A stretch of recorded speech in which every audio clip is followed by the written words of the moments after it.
अभिलाषा। तो इस वीडियो में मैं आप लोगों के साथ पेयर ऑफ लीनियर इक्वेशंस के एक्सरसाइज 3.2 का क्वेश्चन नंबर 5, 6 एंड 7 को डिस्कस करूंगी। तो question number 5 says half the perimeter of a rectangular garden whose length is 4 meter more than its width is 36 meter. Find the dimensions of the garden. Question में क्या given है बच्चों, आपको दे रखा है हाफ ऑफ द पेरीमीटर। ठीक है, solution इसका किस तरीके से होगा बच्चों, आपको क्वेश्चन में गिवन है half the perimeter of a rectangular garden whose length is 4 meter more than its width. आप जानते हैं कि पेरीमीटर क्या होता है किसी भी रेक्टेंगुलर गार्डन का या रेक्टेंगल का पेरीमीटर को आप किस तरीके से डिफाइन करते हैं, 2l+b, लेंथ प्लस ब्रेड्थ। ठीक है, ये आपका क्या होता है, पेरीमीटर होता है। पेरीमीटर का मतलब क्या होता है, ये आउटर बाउंड्री का सम, इनकी साइड्स का सम। ठीक है, this is the length breadth breadth, ये क्या आपका पेरीमीटर होता है।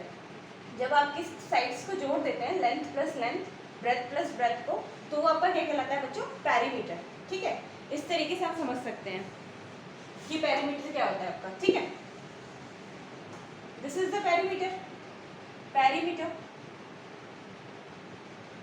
बट यहाँ पे क्वेश्चन क्या पूछा गया है कि half the perimeter of a rectangular garden. ठीक है, हाफ जो पेरीमीटर होगा रेक्टेंगुलर गार्डन का वो क्या है, 36, मीन्स हाफ कर दीजिए इसका। अगर आपने हाफ कर दिया तो उसकी वैल्यू, पेरीमीटर क्या दे रखा है आपको, 36, विच मीन्स 2 से 2 कैंसिल करेंगे तो l+b की वैल्यू क्या आ जाएगी बच्चों, 36। ये आपको क्वेश्चन में गिवन है। Let's suppose this is the first equation आपने कंसीडर करी, this is the equation first. ठीक है, नेक्स्ट स्टेटमेंट क्या है बच्चों, whose length is 4 meter more than its width. उसकी लेंथ की बात की गई है, दिस इज द लेंथ क्या है, लेंथ इज 4 मीटर, 4 ज्यादा है, 4 मीटर ज्यादा है इट्स विड्थ से, उसकी ब्रेथ से, उसकी विड्थ से। समझ में आया?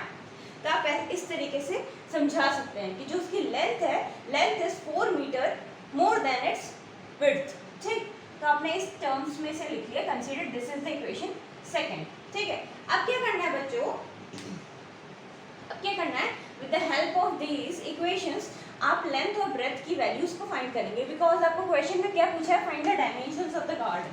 डायमेंशंस का मतलब क्या हुआ, लेंथ और ब्रेथ को आपको क्या करना है, फाइंड करना है इस क्वेश्चन में। तो विद द ग्राफिकल मेथड आप इसे सॉल्व कर सकते हैं, है ना। क्या करेंगे, by using a graphical method you can solve it. तो सबसे पहले आप क्या करेंगे, दोनों इक्वेशन से इनके पॉइंट्स निकालेंगे। ठीक है, फ्रॉम फर्स्ट इक्वेशन आपने क्या किया बच्चों, लेंथ और ब्रेथ ऐसे दो बना लीजिए बॉक्सेस।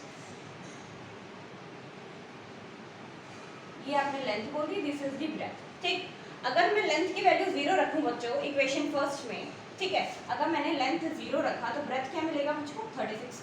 छुपा लीजिए, लेंथ आपका 0 हो गया तो ब्रेथ क्या मिलेगा, 36। सिमिलर वे में अगर मैं ब्रेथ को 0 कर दूं, आपकी ब्रेथ 0 हो जाएगी तो लेंथ क्या मिलेगी, 36। ठीक है, इस तरीके से आप इसे सॉल्व करेंगे। नाउ फ्रॉम सेकंड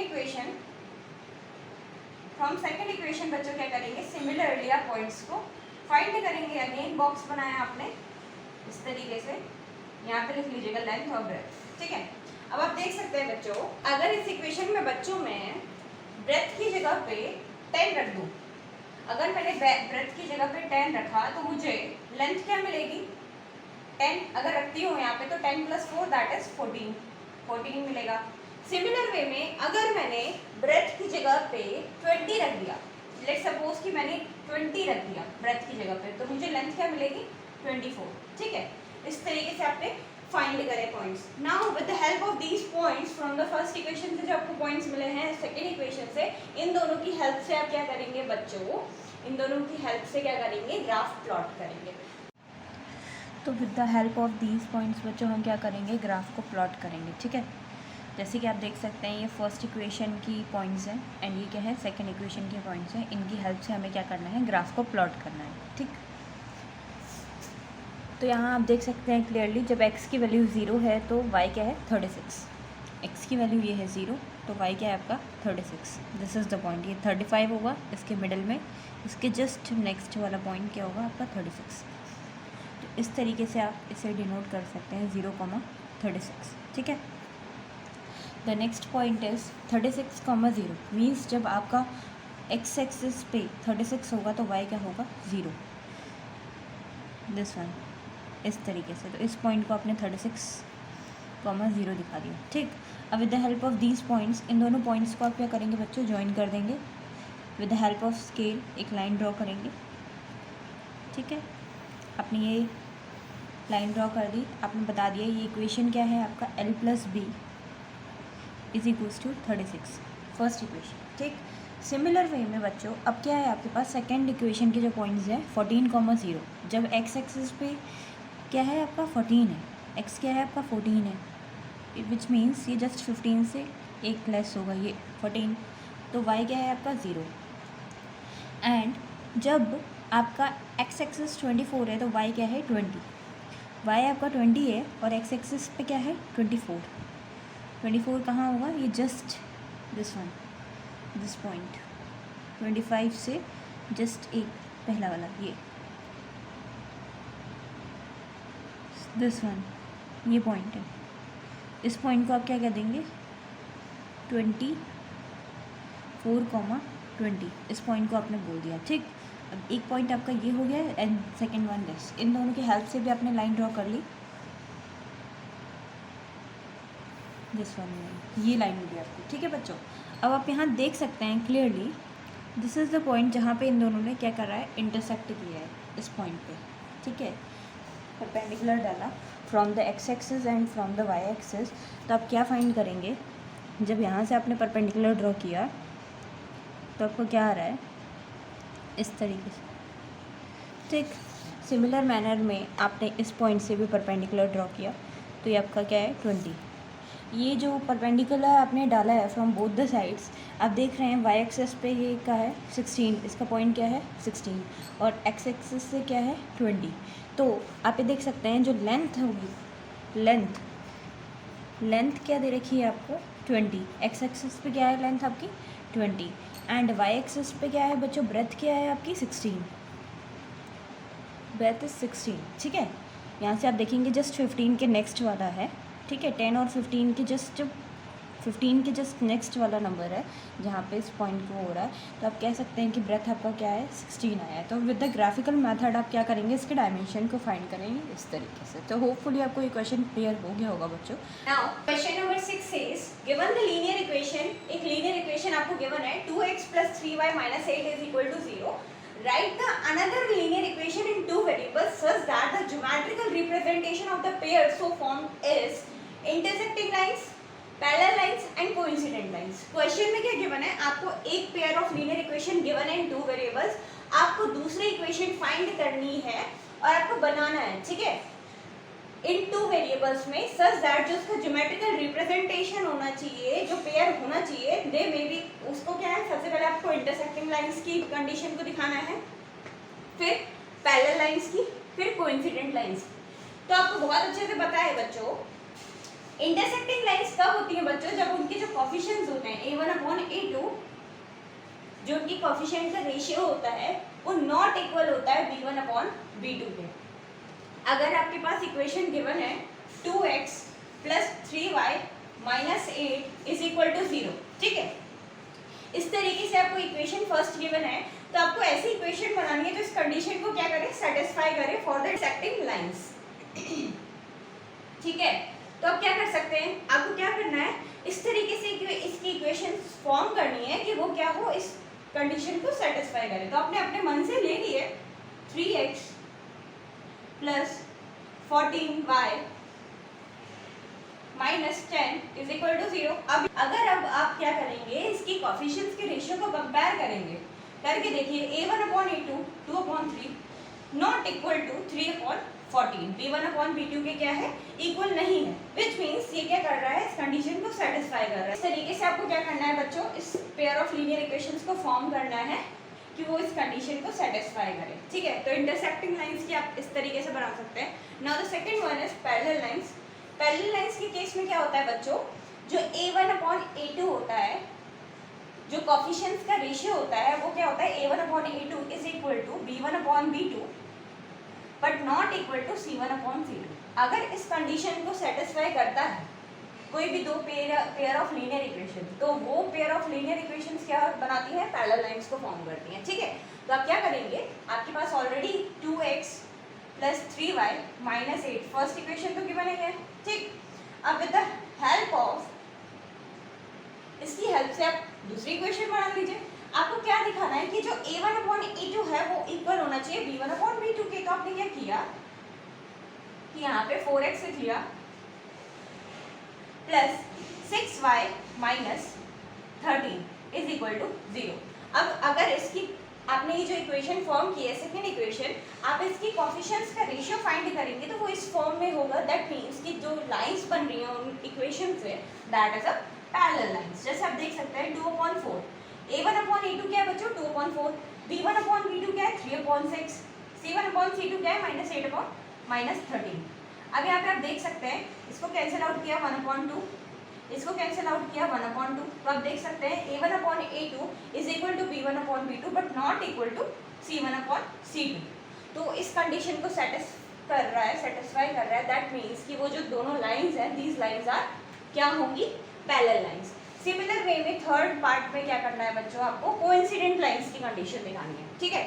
बहुत ईजी है। कोइंसिडेंट लाइंस में क्या होता है, a1/a2 is equal to b1/b2 is equal to c1/c2। Means जो इसके रेशियोज का कोएफिशिएंट होता है वो क्या होता है, इक्वल होता है। जैसे कि आपको फर्स्ट इक्वेशन गिवन ही है 2x plus 3y minus 8 is equal to 0। तो आपको क्या करना है, इस कंडीशन को सेटिस्फाई करना है। तो आप क्या करेंगे, यहाँ पे लिख लीजिएगा 4x plus 6y minus 16 is equals to 0, ठीक। अगर आप इसके रेशियोज का कोएफिशिएंट की रेशियोज को कंपेयर करेंगे तो वो इसी फॉर्म में आएंगे। देखते हैं 2/4 a1 2 a2 4। सिमिलर मैनर में 3/6 माइनस 8/-16। अब यहाँ देख सकते हैं 8 1 8 8 2 16, 3 1 3 3 2 6, 2 1 2 2 2 4। तो आपने यहाँ देखा कि जो a1/a2 है वो किसके इक्वल आ रहा है, b1/b2 के इज इक्वल टू c1/c2। सबका रेशियो आप देख रहे हैं 1/2 आ रहा है। मीन्स कि ये क्या है, कोइंसिडेंट लाइंस की कंडीशन को फॉलो कर रहा है। तो इस तरीके से आपको क्या करना है, ये लीनियर इक्वेशन फॉर्म करना है, ठीक है, जो इन तीनों कंडीशंस को सेटिस्फाई करे अलग अलग, ठीक। तो होपफुली आपको ये क्वेश्चन समझ में आ गया होगा बच्चों। Now coming to the 7th question. The 7 says draw the graph of the equation x minus y plus 1 is equals to 0, 3x plus 2y minus 12 is equals to 0. Determine the coordinates of the vertices of a triangle formed by these lines and x-axis and shade the triangular region. Question में आपको given है बच्चों, आपको क्या करना है, आपको दो इक्वेशंस गिवन है, ठीक है। With the help of these equations आपके क्या होगा, जब आप इसका ग्राफ प्लॉट करेंगे तो आपको कोई ट्रायंगुलर रीजन फॉर्म्ड होगा, ठीक है, ट्रायंगल टाइप का फॉर्म्ड होगा। आपको क्या करना है, उसके कोऑर्डिनेट्स को फाइंड करना है एंड अलोंग विद इट आपको रीजन को क्या करना है, शेड करना है, ठीक है। तो आप इसको कैसे सॉल्व कर सकते हैं, सबसे पहले आपको दोनों इक्वेशंस जो गिवन है वो क्या है, x minus y plus 1 is equals to 0, ठीक। And the second equation is 3x plus 2y minus 12 is equals to 0। Now with the help of these equations आप क्या करेंगे, कोऑर्डिनेट्स को फाइंड करेंगे। तो आपने क्या किया, अगर मैं इस तरीके से लिख सकती हूँ ना बच्चों, x is equals to y minus 1, मैंने इस तरीके से लिख लिया, ठीक है। सिमिलर मैनर में इसको मैंने क्या लिखा, 3x इज इक्वल्स टू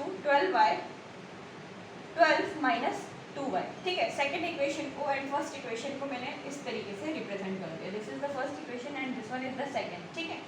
इस फॉर्म में लिख लिया मैंने, ठीक। अब आप देख सकते हैं with the help of these equations आप क्या करेंगे, पॉइंट्स फाइंड करेंगे अगेन, ठीक है। बॉक्स बनाइए, यहाँ x coordinate, this one is y coordinate. अगर बच्चों मैं y की वैल्यू 0 रख दूँ, ठीक है, अगर मैंने y क्या किया, 0 रख दिया, तो मुझे x क्या मिलेगा, -1, ठीक है। अगर मैं y की वैल्यू 0 रख दूँ तो x क्या मिलेगा, -1। और मैंने अगर y की वैल्यू 1 रख दी तो मुझे x क्या मिलेगा बच्चों, अगेन 0, ठीक है। अगर मैंने y की वैल्यू 1 रख दी तो मुझे x क्या मिलेगा, 0। तो इस तरीके से फ्रॉम द फर्स्ट इक्वेशन आप क्या करेंगे, पॉइंट्स फाइंड करेंगे। नाउ सिमिलर मैनर में सेकेंड इक्वेशन की हेल्प से भी क्या करेंगे, आप पॉइंट्स को फाइंड करेंगे, ठीक है। अगेन बॉक्स बनाया आपने इस तरीके से, ठीक। This one is x, this one is y, x coordinate y coordinate. अब आप यहाँ पे देख सकते हैं बच्चों, अगर मैं x की वैल्यू 0 रख दूँ, अगर मैं x की वैल्यू 0 रख दूँ तो क्या होगा? अगर मैंने x की वैल्यू 0 रख दी तो 3x is equals to 12y minus 2y है, ये टर्म आपका पूरा 0 हो जाएगा। 0 is equals to 12 minus 2y, तो 12 इज इक्वल्स टू क्या हो जाएगा? 2y, तो y की वैल्यू क्या आ जाएगी? 6। ठीक है, अगर मैंने x की वैल्यू 0 रख दी तो y क्या मिल रहा है आपको? 6। ठीक, सिमिलर मैनर में बच्चों अगर मैं y की वैल्यू 0 रख दूँ, इस इक्वेशन सेकंड में अगर मैंने y की वैल्यू 0 रख दी तो मुझे क्या मिलेगा? रख के देखिए, मैंने y की वैल्यू 0 रख दी, ठीक है, तो क्या हो जाएगा? 3x इज इक्वल्स टू 12, ये y वाला टर्म तो गायब, तो यहाँ से x की वैल्यू क्या आ जाएगी? 4। ठीक, अगर मैं y की वैल्यू 0 रखूँ तो मुझे x क्या मिलेगा? 4। तो क्या करेंगे बच्चों, आप देख सकते हैं फ्रॉम फर्स्ट इक्वेशन आपको ये पॉइंट्स मिले हैं, फ्रॉम द सेकंड इक्वेशन आपको ये पॉइंट्स मिले हैं, with the help of these points आपको क्या करना है? ग्राफ प्लॉट करना है। ठीक है, तो यहाँ देख सकते हैं बच्चों, फर्स्ट इक्वेशन से आपको ये पॉइंट्स मिले हैं, सेकंड इक्वेशन से ये पॉइंट्स मिले हैं, with the help of these points आप क्या करेंगे? ग्राफ को प्लॉट करेंगे। तो यहाँ देखिए x की वैल्यू -1 पे y क्या है? 0, x की वैल्यू -1 पे y क्या है? 0, दिस इज़ द पॉइंट, ये पॉइंट है आपका। ठीक, सेम मैनर में जब x आपका 0 है तो y क्या है? 1, दिस वन, ये point. With the help of these 2 points आप क्या करेंगे? एक लाइन ड्रॉ कर देंगे। आपने ड्रॉ कर दी इस तरीके से, लिख सकते हैं फर्स्ट इक्वेशन को। ठीक है, x minus y plus 1 is equals to 0। ठीक, नाउ सेकंड इक्वेशन से पॉइंट क्या है आपके? 0,6, x एक्सिस पे 0 है तो y क्या है आपका? 6, दिस इज़ द पॉइंट। इस तरीके से आपने वो किया, एंड जब आपका x क्या है? 4 है तो y क्या है? 0। इन दोनों पॉइंट्स की हेल्प से आपने अगेन क्या किया? लाइन ड्रॉ कर दी इस तरीके से। ठीक है, अब आप यहाँ देख सकते हैं बच्चों, तो आप यहाँ देख सकते हैं बच्चों, ये दोनों पॉइंट्स, ये इस पॉइंट पे क्या किया है? इसने इंटरसेक्ट किया है दोनों लाइन्स की। सेकंड इक्वेशन की यहाँ पे लाइन की इक्वेशन आप लिख सकते हैं चाहें तो, 3x + 2y - 12 is equals to 0।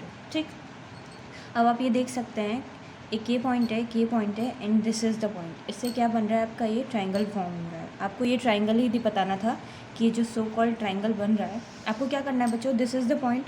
इस तरीके से देखेंगे, ये पॉइंट के कोऑर्डिनेट्स क्या हो जाएंगे? 2,3। ठीक है, इस पॉइंट के कोऑर्डिनेट्स आपको कैसे पता चलेंगे? 2,3। ठीक, आपने परपेंडिकुलर ड्रॉ किया from this point, this axis, and from the X and the Y axis से, तो आपको कोऑर्डिनेट्स 2,3 मिल गए। ठीक, और इसके कोऑर्डिनेट्स क्या है आपके? -1, 0 इस पॉइंट के से A, this is the point A, this one is the B, and this one is C। ठीक है, and this one is D। चाहें तो इसको भी दिखा सकते हैं, ये 0,1 है इसके कोऑर्डिनेट्स। C के कोऑर्डिनेट्स आपको अंडरस्टूड ही हैं, 4,0। चाहें तो अगेन बता सकते हैं, 4,0। ठीक है, और शेडेड करना था आपको, क्वेश्चन में पूछ रखा है कि इस रीजन को, जो ट्राइंगल फॉर्म हो रहा है उसके शेड करने हैं अपने रीजन्स को। तो ये आपका ट्राइंगल फॉर्म हो रहा है, आपने क्या किया? इसको शेड कर दिया इस तरीके से। This one is the shaded region. ठीक है, इस तरीके से आप शेड कर देंगे, बता देंगे कि हाँ ये ट्राइंगल फॉर्म हो रहा है। ठीक है, ABCD, आप इसके कोऑर्डिनेट्स भी बता सकते हैं बच्चों। A, जो A कोऑर्डिनेट है यहाँ पे बता सकते हैं चाहे तो। A कोऑर्डिनेट्स के पॉइंट क्या हैं बच्चों आपके? -1, 0। B कोऑर्डिनेट्स के पॉइंट क्या है? 2,3। C कोऑर्डिनेट्स के पॉइंट क्या है? 4,0। एंड D के भी बता सकते हैं, this is the point D, इसके कोऑर्डिनेट्स क्या हैं? 0,1। ठीक है, इस तरीके से आप पॉइंट्स के कोऑर्डिनेट्स बताएंगे। कोऑर्डिनेट्स आपको पूछा गया था, आपको पूछा गया था एक्स एक्सिस के साथ वो कौन सा रीजन बनाएगा, ट्रायंगुलर रीजन, तो आपने बता दिया। अगर उसने पूछा होता कि वाई एक्सिस के साथ वो कौन सा रीजन बना रहा है ट्रायंगुलर, तो दिस वन, ये आ जाता आपका आंसर। ठीक है, यहाँ तक। तो इस तरीके से आप इसको सॉल्व करेंगे, तो होपफुली आपको ये क्वेश्चन क्लियर हो गया होगा बच्चों। Thank you.